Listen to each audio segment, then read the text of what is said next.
Why Media Group? The fastest growing media group in North America.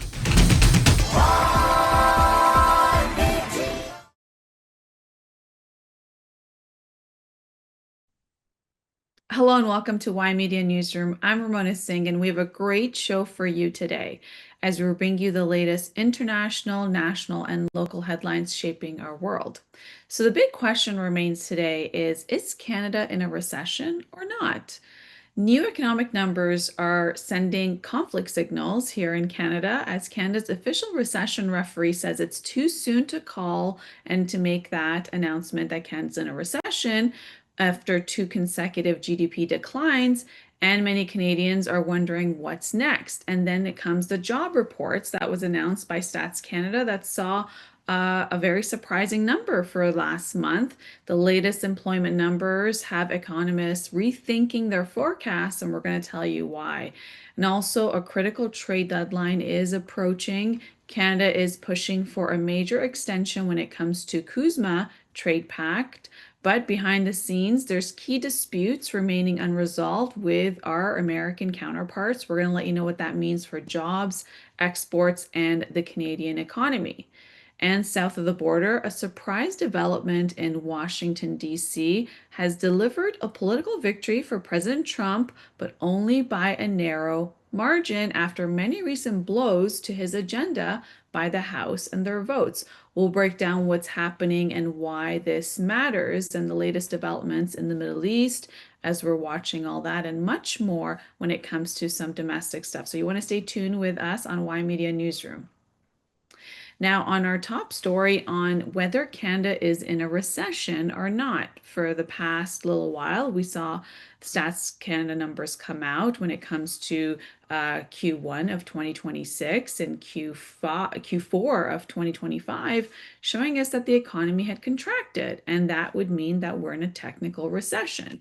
So now, announcement today is that Canada's official recession referee, and if you knew we had one, this says that the Business Cycle Council, the BCC, of the CD Howe Institute says it's too early to declare that Canada is in a recession. We've had the official opposition leader, Pierre Poilievre, and his deputy leader, talk to us about the Stats Canada numbers and what the economists are seeing, that we're in a technical recession. But now here we have it from the Canada's official recession referee, the BCC, and they say that it's too early to declare that Canada's in a recession, despite the recent GDP figures showing that many economists are calling a technical recession. So the council argues that a recession is not determined solely by two consecutive quarters of negative GDP growth. Instead, it looks for a downturn that is pronounced, persistent, and widespread across the economy. So they have a few different measures than just the GDP numbers for two consecutive quarters. Now, while Canada's economy contracted in late 2025, so Q4 of 2025, and Q1 of 2026, the council believes the evidence is still mixed and has not yet met all the conditions required for an official recession declaration. So the council says that they do not rely solely on the GDP numbers, but they also look at employment, they look at income, they look at industrial production, as well as the overall economic weakness. There was another report that came out that since Canada has reduced its number of migrants coming into the country in terms of its immigration levels, that essentially exposed Canada's productivity issues. That when we had elevated immigration in the country, then that kind of masked what the problem could be. And so that's something also the prime minister referred to. And, him being a banker, we really pay attention to what he says on some of these things.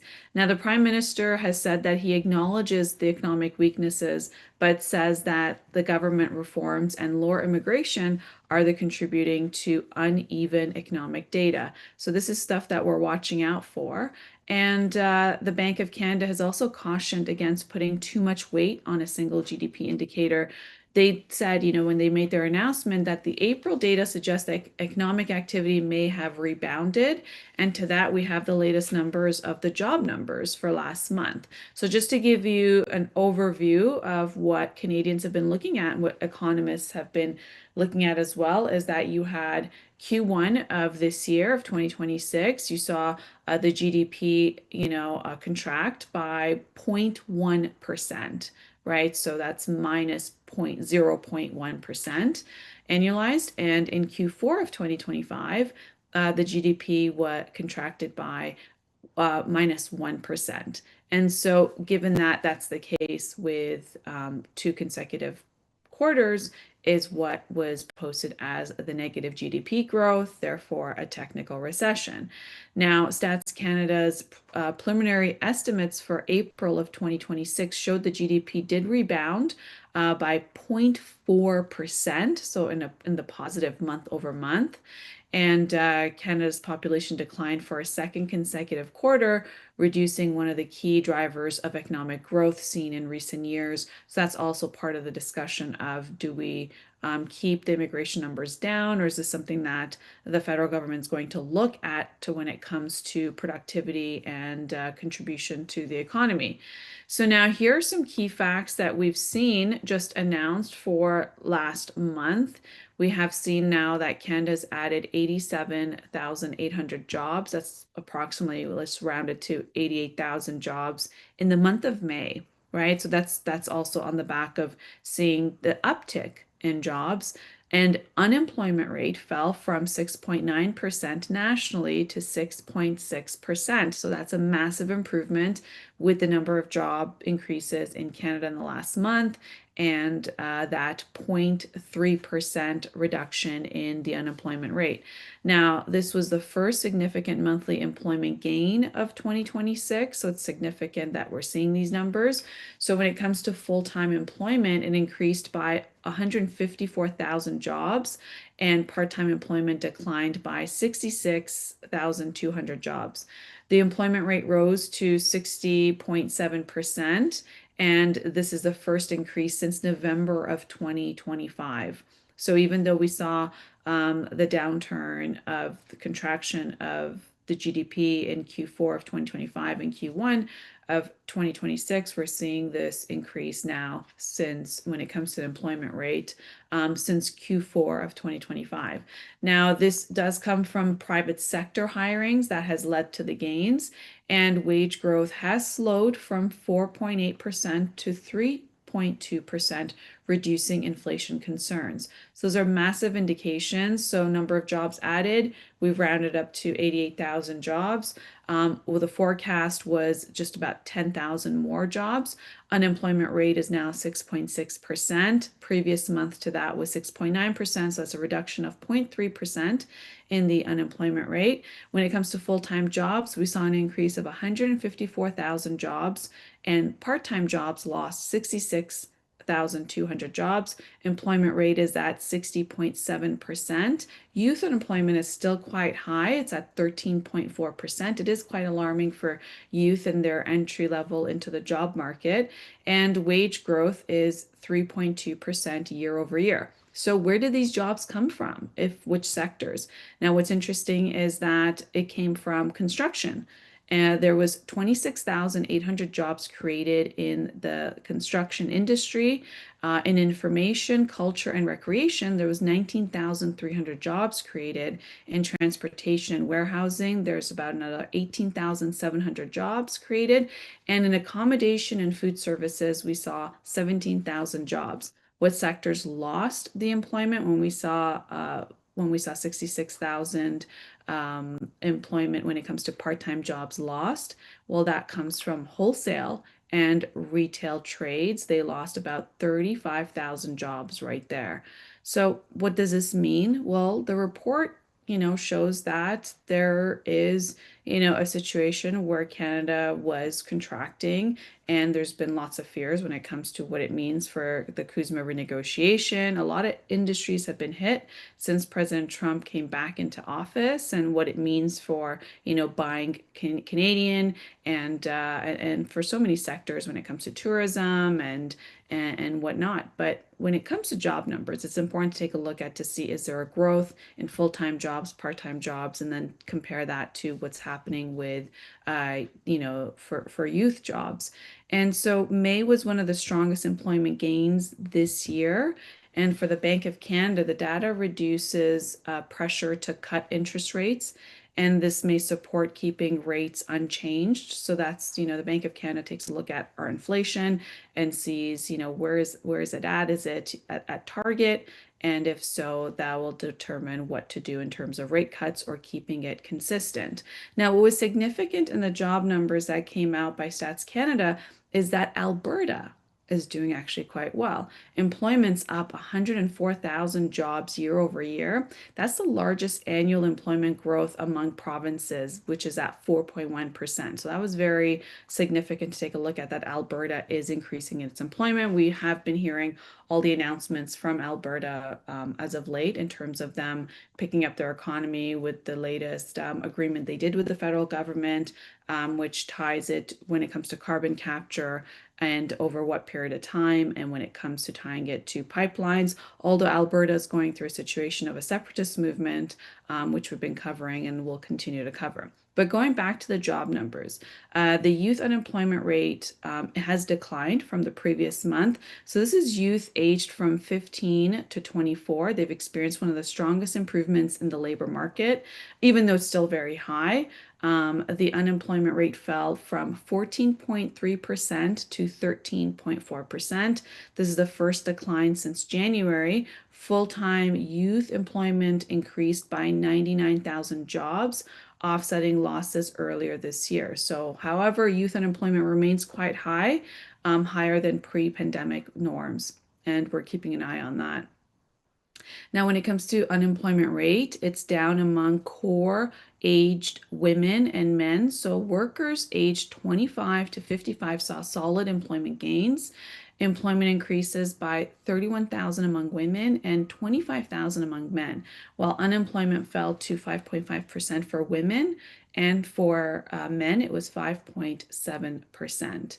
Now, most gains among women came from full-time work, and unemployment rates for workers aged 55 and older were largely unchanged. So we've seen the changes when it comes to the youth employment. The unemployment numbers dropped from 14.3 to 13.4. And when it comes to unemployment numbers from the ages of 25 to 54, we've seen that also drop for men and women. Now, students are seeing a better start to the summer because of these job numbers. So summer job market improved compared to last year. And that's always a time when students really do get a job for youth employment, because they have time off from school and they have the 2 or 3 months, whether it's, June to September, or, much less than that. But those are a lot of summer jobs that also are met with seasonal work because of, the different seasons we have, whether it's at the amusement park or it's in agriculture. But those are all jobs that become available during the summer months. And so summer job market improved compared to last year. The unemployment rate for returning students fell to 18%, down from the 20% a year ago. So students found more opportunities in accommodation and food services, recreation, and retail. Stats Canada says that this is one of the strongest starts to summer job seasons since before the pandemic disruptions.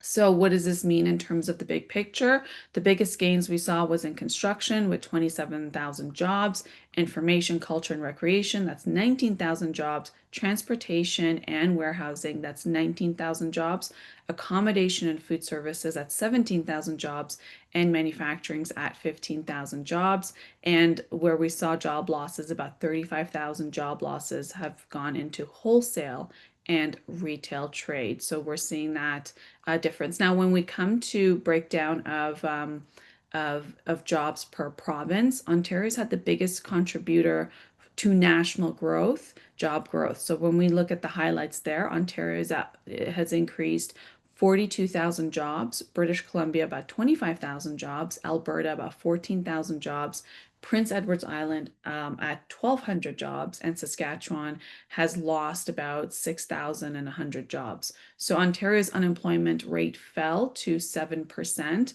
while Alberta continued to post the strongest year-over-year employment growth in Canada at 4.1%. Quebec also saw modest job gains after several weak months that we saw. Now, what's significant is we do have a map of the nation. You can see the unemployment. There you go. There you can see from Northwest Territories across to Quebec and Newfoundland and there you see Ontario.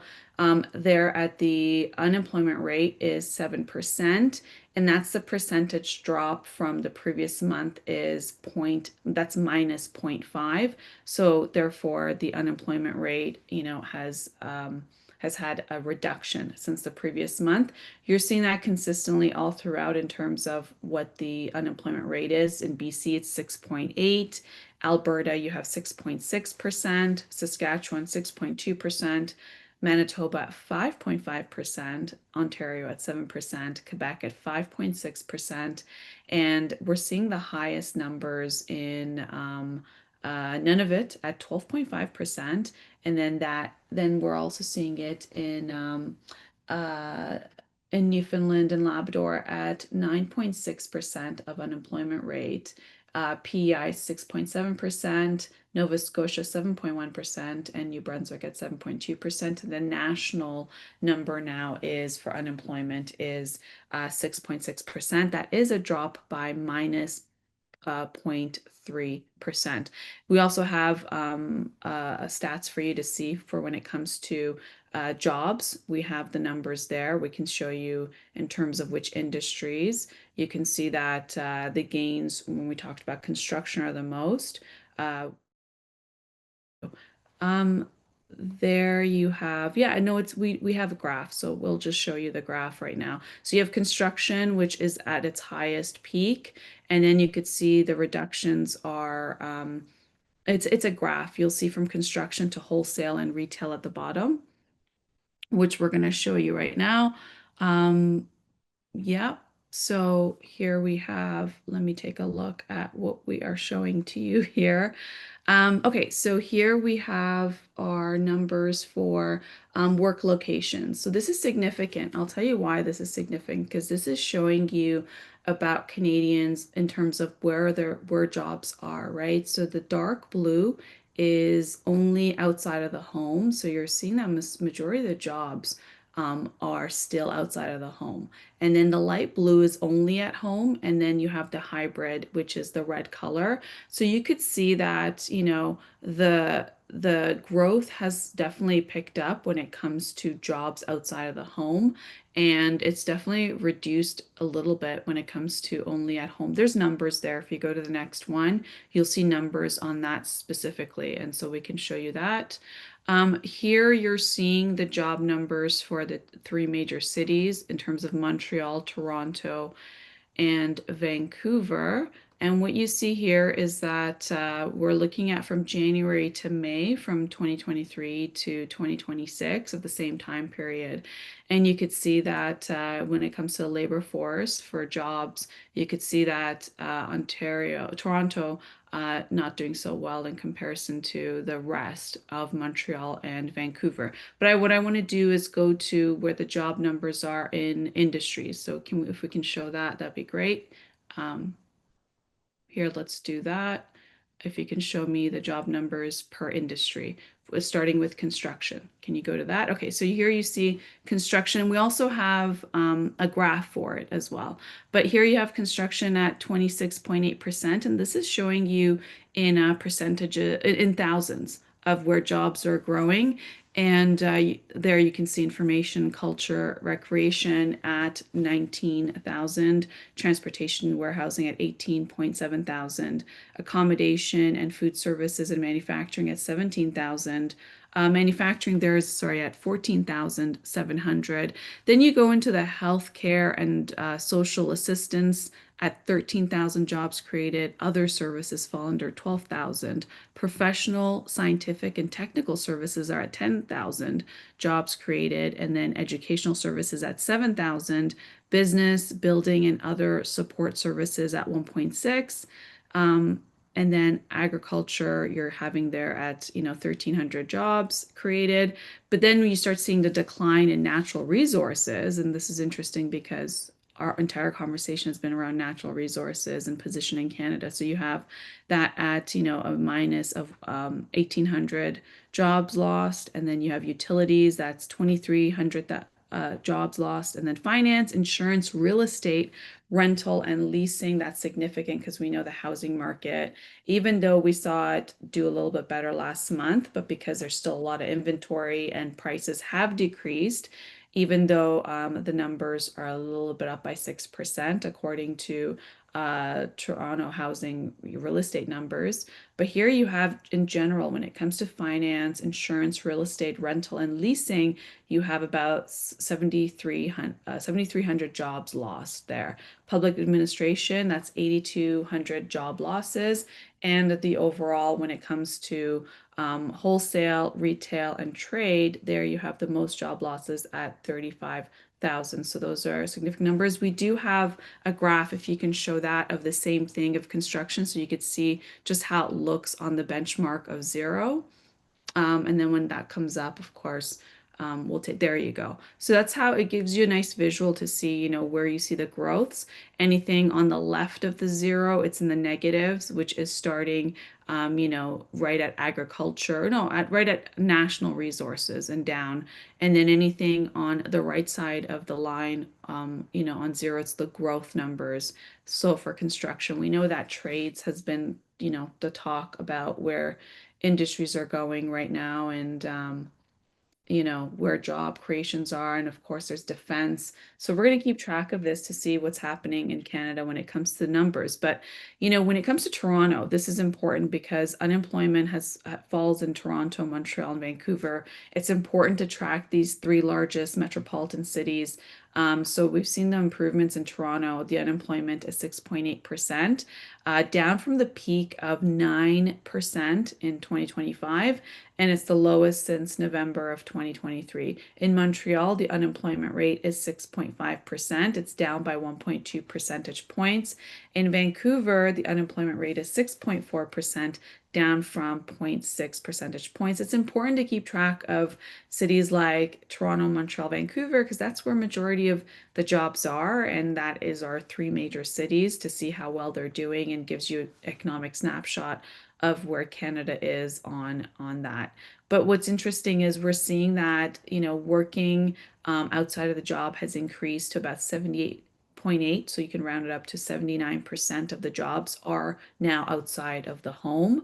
Working exclusively in the home is at 11%, and a hybrid work situation of working from home or from the office is at 10%. So this is significant because it's showing that, more people are now going back to the office and working from the office, where we saw from pandemic era that, there was a lot more work from home situations, and then which turned into a hybrid, few days a week in the office, few days a week at home. So what's the overall takeaway here, right? So the May job numbers reports paint a much stronger picture of the Canadian economy than the recent GDP data.